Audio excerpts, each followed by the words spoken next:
Cette émission vous est présentée par la Fédération des clubs de motoneigistes du Québec.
Ici Bertrand Godin, bienvenue à Du Haut des Airs. Cette semaine, notre équipe de drones a déposé ses valises dans la magnifique région de la Gaspésie. L'environnement naturel de la Haute-Gaspésie se distingue par ses décors magnifiques où les monts Chic-Choc, dont les sommets atteignent plus de 1000 mètres, se marient avec l'écosystème marin du Saint-Laurent sur plus de 130 km de côte. Que vous soyez mordu de plein air ou simplement amant de la nature, cette région vous offre en cadeau ses nombreuses richesses.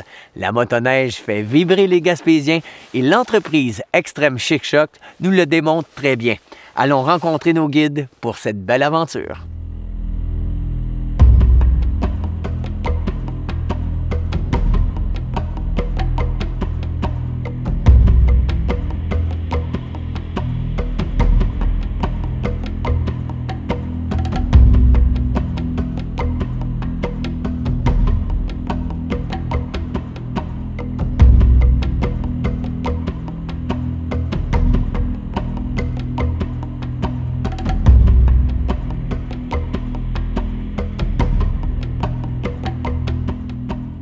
La motoneige, je trouve que c'est un sport qui peut rejoindre tout le monde. Tout le monde peut aimer la motoneige, puis là, hors-piste, c'est encore mieux parce que tu as un sentiment de liberté, tu n'as pas de trail à aller, c'est toi qui décides où est-ce que tu vas.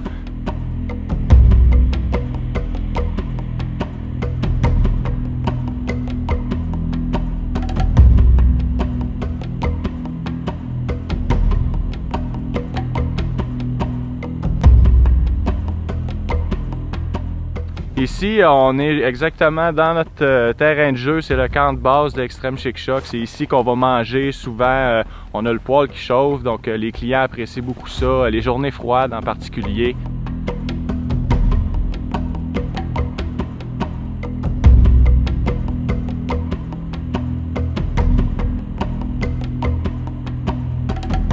On peut se perdre partout ici, si t'as pas de bons guides.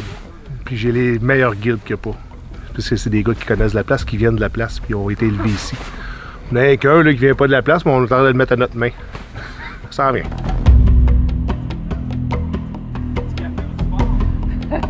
Un peu des deux. Ça, il y a encore plus.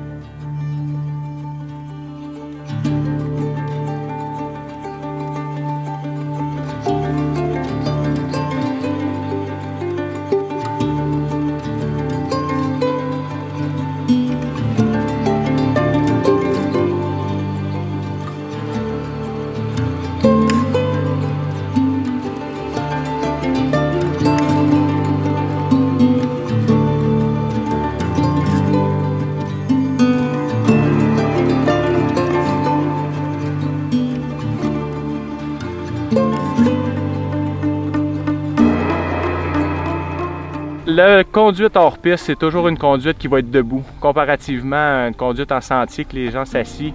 En hors piste, on va toujours dire aux clients, il faut être debout en hors piste. Ça facilite les manœuvres, c'est vraiment les bonnes techniques à adopter. Les premières techniques qu'on enseigne, toujours regarder loin devant soi. Faut pas regarder devant tes patins, ça, toujours prévoir de regarder loin, ça te permet de voir tes lignes, d'avoir des fois un plan B si ta première ligne fonctionne pas. Il y a toujours aussi des techniques au niveau du contre-braquage pour le side hill. On s'aide avec son moteur aussi pour arriver en équilibre justement, en position pour side hill. Puis c'est tous des transferts de poids d'un marchepied à l'autre. Il y a vraiment plusieurs techniques de différents niveaux. On commence par ça, puis plus que le client est habitué, ben, on enseigne des techniques encore plus avancées. C'est vraiment un sport très cardio, très physique qui permet justement de sortir en plein air. Puis c'est justement un sport à part entière, je dirais, autant que le ski ou en raquette, qui permet de profiter de la grande nature et du plein air justement.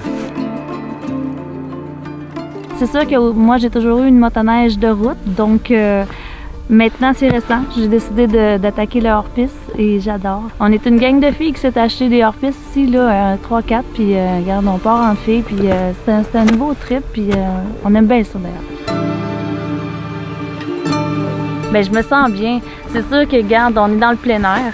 On ne sait pas à quelle journée faire face. Aujourd'hui, c'est exceptionnel. Regarde, des journées comme ça, c'est encore plus winner dans notre journée. Fait que c'est pareil comme dans les autres sports. Fait que c'est un plus.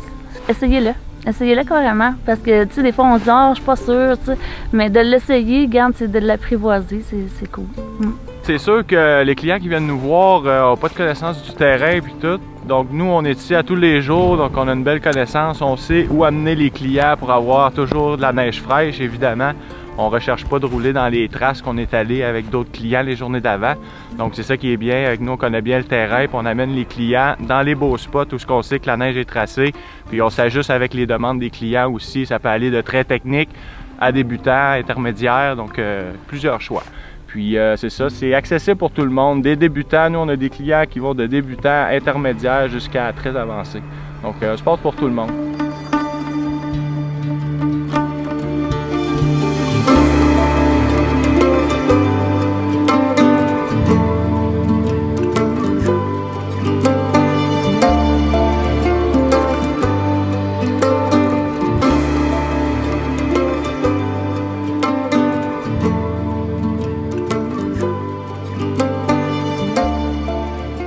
Je dirais que c'est ça, les machines qu'on a présentement, surtout comparé à une machine de trail, on a au niveau de la chenille qui est beaucoup plus longue. On va avec des machines souvent qui vont être 153 ou 162 pouces de chenille, avec des crampons qui vont aller de 2 pouces et demi. Maintenant, on a jusqu'à 3 pouces. Donc on obtient vraiment une belle traction avec ce type de chenille-là. Il y a de nouvelles technologies aussi qui embarquent justement les palettes, comme on dit, vont travailler d'une certaine façon, qu'on gagne la traction dans certaines conditions de neige. Au niveau de l'empattement des skis, la largeur, on va aller de plus en plus vers une distance moindre. On est rendu à des choses comme 35-36 pouces. Ça facilite les manœuvres, justement. Ça va passer mieux aussi entre les arbres. Quand on fait du tree riding serré, ça nous donne une chance, justement. Puis ça aide la maniabilité, donc c'est rendu pas mal ça. Au niveau hors-piste aussi, on utilise des skis qui sont plus larges que des skis de sentier. Ça permet une meilleure flottaison en neige profonde aussi.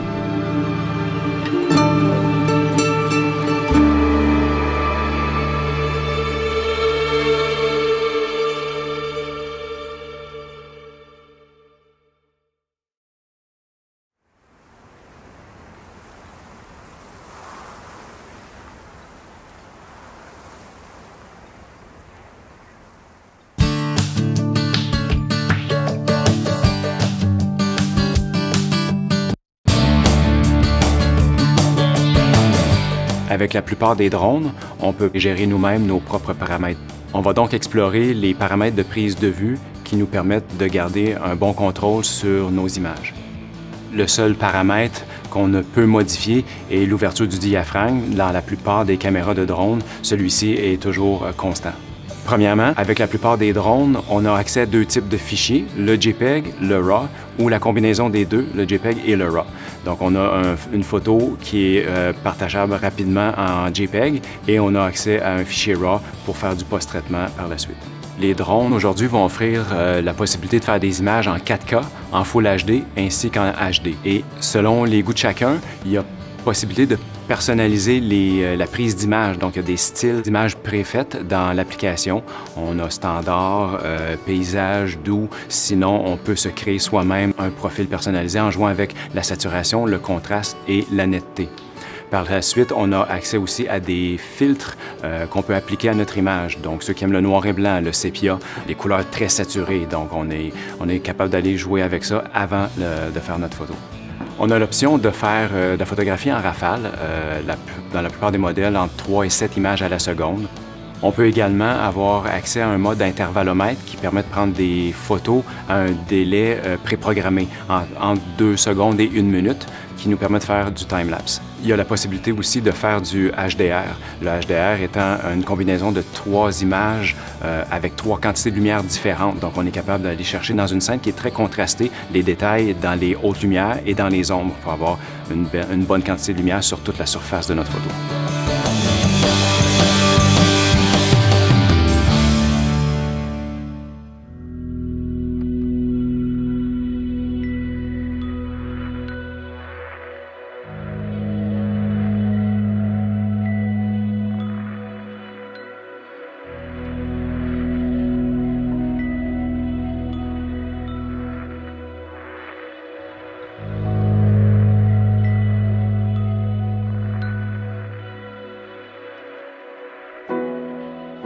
On est à 6,5 km au sud de Mont-Saint-Pierre, au sud de la route 132. Quand on est assis dans la cuisine, on voit l'incroyable vue des montagnes juste en avant, puis on a les pentes qui sont juste en bas du perron finalement.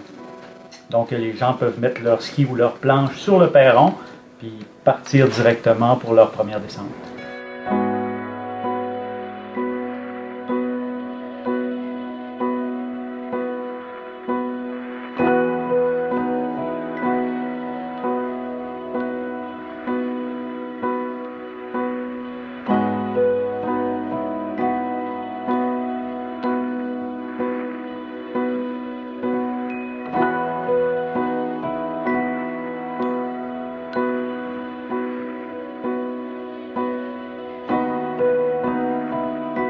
Habituellement, là, on a autour de 600 cm qui tombent à chaque année ici.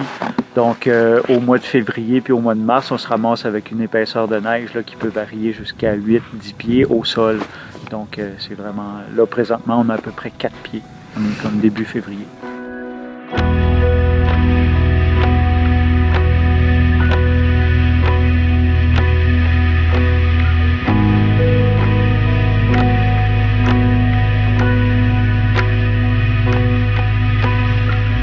Bien, les gens qui réservent avec nous, on leur demande toujours leur calibre de ski parce qu'ici c'est pour des skieurs intermédiaires ou avancés. Donc on a des pentes pour les deux.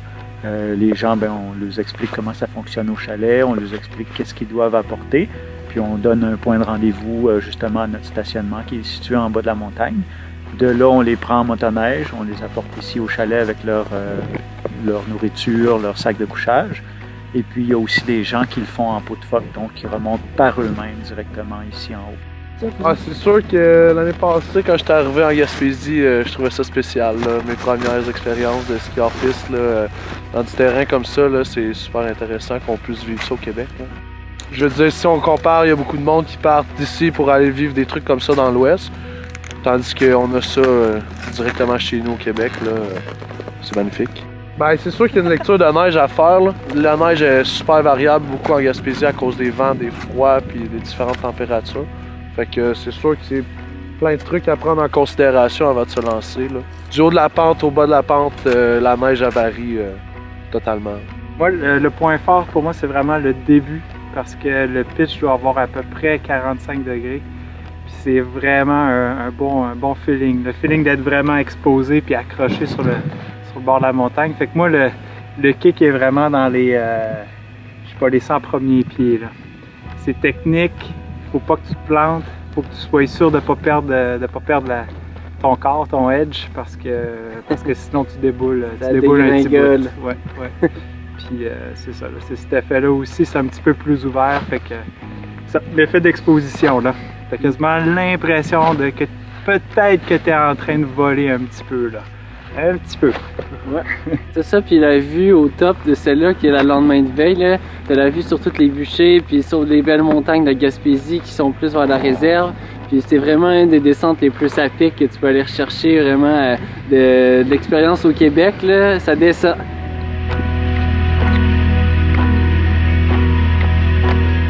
Ça fait 5 ans que j'ai rencontré Marianne, puis ça l'a pris 1 an et demi. Après ça, on a acheté ensemble le Vallée Taconic. Donc on s'est lancés tous les deux dans un gros projet finalement.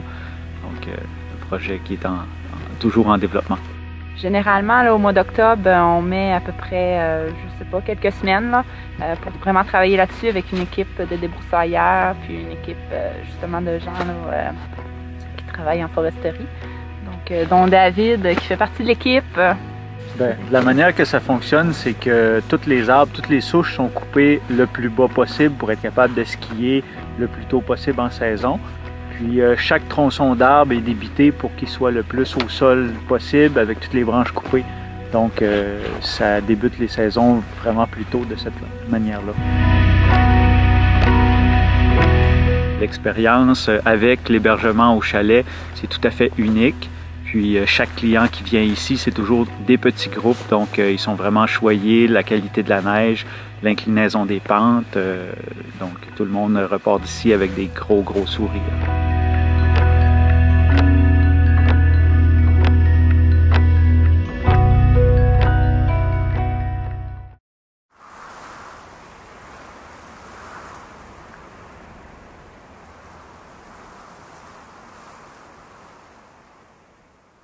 Continuons notre aventure avec Extreme Chic Choc et découvrons les multiples relais sur l'étendue des sentiers de la Haute-Gaspésie.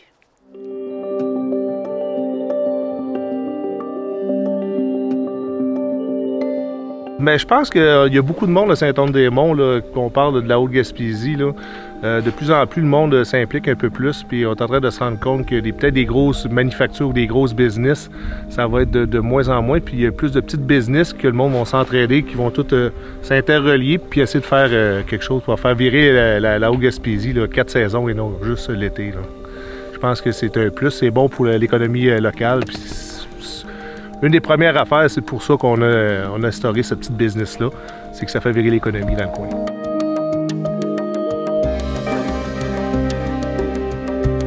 Extreme Chic Choc, ouais, c'est pas mal sur la coche, je dirais. Il y en a plusieurs guides qui sont assez bien structurés en Gaspésie, là, mais ceux-là, je pense que c'est pas mal ceux-là qui sont le plus à la pointe de l'aiguille. Tu sais, il sait où il s'en va, il n'y a pas besoin de se casser la tête. Où est-ce qu'il va aller, il va être tranquille. Il a le droit de faire la motoneige-là, il n'est pas bordé par personne, il n'aura pas brisé un terrain d'un propriétaire privé, des choses de même. Parce qu'il y en a beaucoup, des gars, ils font pas ça nécessairement par exprès. Ils font ça plus parce qu'ils aiment la motoneige, puis sans trop y penser, des fois, ben, c'est là que le problème se crée. Ben, on a eu un projet pilote qui a déjà débuté en Gaspésie pour un petit peu encadrer leur piste. Là, ça s'est transporté dans d'autres régions, puis c'est en train de faire boule de neige, si on veut. On parle de boule de neige, là. En tout cas, ça donne comme ça. Essayer de trouver des endroits où des motoneiges hors piste vont pouvoir circuler sans être tannés par Pierre ou Jean ou Jacques ou les gardes de chasse, whatever. Non, mais là, ils sont tous là. Pour que le sport soit plus encadré un peu. Puis ce qu'on veut aussi, c'est comment je dirais bien, c'est empêcher les gars de faire du hors-piste sur des terrains privés. Endommager des plantations, des choses de même. Ça, quand les gars font du hors-piste sur les plantations, ils endommagent les plantations. Les propriétaires, par après, nous disent « Vous passez plus, nous enlèvent les droits de passage. » Ça cause énormément de problèmes pour le motoneige de sentier, si on veut. Même chose un peu pour les tunes, les pipes. Les gars se mettent des paires parce qu'ils aiment le son, tout ça. Mais ça cause des problèmes énormes de droits de passage. Les propriétaires, ou quand c'est proche de maisons comme ici, là, et les propriétaires qui entendent ça, à un moment donné, disent « Tu passes plus chez nous. » Ça finit, ben alors, commence à essayer de trouver un autre sentier pour... C'est énormément de travail, les droits de passage, puis de préparer un sentier. Parce que l'hiver, on fait de la motoneige, mais l'été, on prépare notre sentier. Ça fait que quand ton sentier est plus bonne place, il faut que tu te déménages de 1-2 km, non savoir où. C'est beaucoup de travail pour les bénévoles. Peu importe que tu aies une motoneige hors piste ou peu importe la motoneige que tu as, ça te prend un droit d'accès. Mais si tu n'utilises pas le sentier pour faire du hors piste, il n'y a pas de problème avec ça. Mais je mon homme, bingo, on est parti. We didn't do the powder. Oh, we were on the trails. On the trails. 12 inches of powder on the trails. Yeah, it was fresh powder, place, like this much fresh powder on coming down to one side, right? It's not the first time you come here? Not. Yeah. He's been here before. My first time. My very first brand new sled. First. Oh. Perfect. Perfect. Life is good right now. Beaucoup de neige, beaucoup de montagnes, des beaux paysages, tout ce qu'il faut faire dans la neige. On avait une belle vue là. Les gars viennent d'arriver, ils sont en train de faire le tour de la Gaspésie. Ça fait que tout le monde veut venir faire la motoneige, ils sont les bienvenus. C'est super beau, vous allez aimer ça. On vous déroulera pas de tapis rouge, mais on va vous préparer un beau sentier blanc.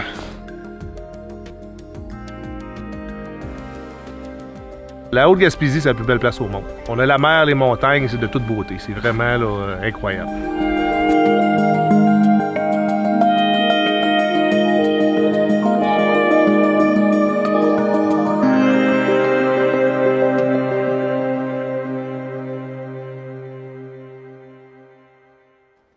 Merci d'avoir été des nôtres. J'espère que vous avez apprécié nos aventures et je vous invite à vivre avec nous d'autres sensations fortes la semaine prochaine du Haut-Désert.